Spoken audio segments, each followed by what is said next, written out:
ghastly state of things is what I suppose you call bun-burying? Yes. And a perfectly wonderful bunberry it is, too. The most wonderful bunberry I've ever had in my life.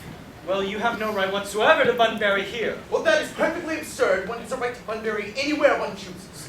And every serious bunberryist knows that. Serious bun-bearers? Good heavens! Well, one must be serious about something if he wants to have any amusement in life.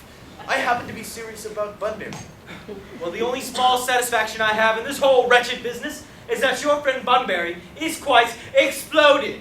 You won't be able to go down to the country as often as you used to, dear Algie? And not a bad thing at that. Your brother is a little off color, isn't he, dear Jack? You won't be able to disappear into town as often as your wicked custom is. And not a bad thing either. As towards your conduct towards Miss Cardew, I find you taking in a sweet, simple, innocent little girl such as her quite inexcusable, to say nothing of the fact that she is my ward. And I can see no possible defense at you deceiving a brilliant, thoroughly experienced young woman like Miss Fairfax, to say nothing of the fact that she is my cousin. I wanted to be engaged to Gwendolen. That is all. I love her. Well, I wanted to be engaged to Cecily. I adore her. Well, there is no chance of you marrying Miss Cardew. I don't see much possibility of you and Miss Fairfax being united. Well, that's none of your business. If it was my business, I wouldn't talk about it. It's very vulgar to talk about one's business. Only stockbrokers and people like that do things like that, and merely dinner parties. How can you sit there calmly eating muffins while we are in this terrible trouble? You seem to be eating perfectly heartless.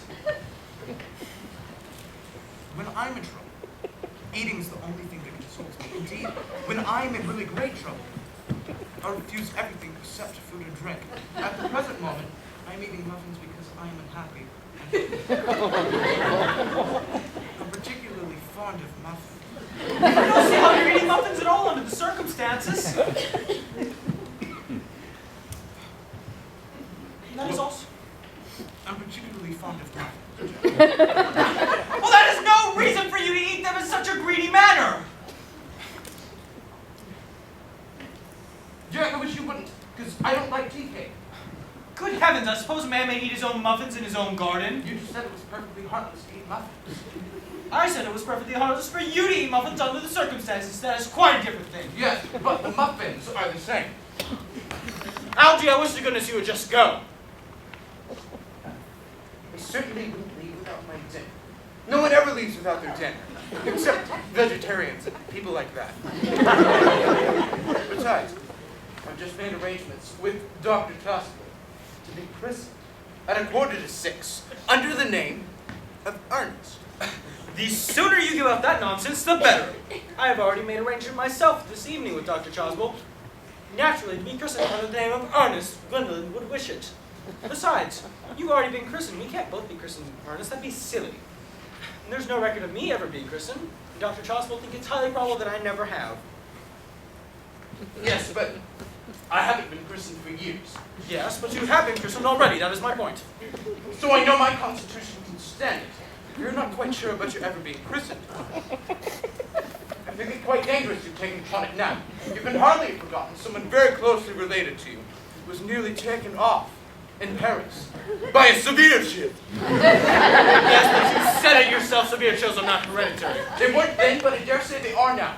Science is always making wonderful improvements. No, that is nonsense. You're always talking nonsense.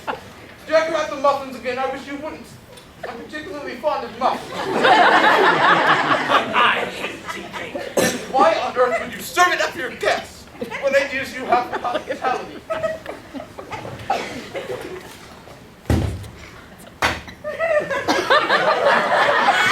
Algie, I have told you to go. Just go. I finished my tea yet. There's still one muffin left.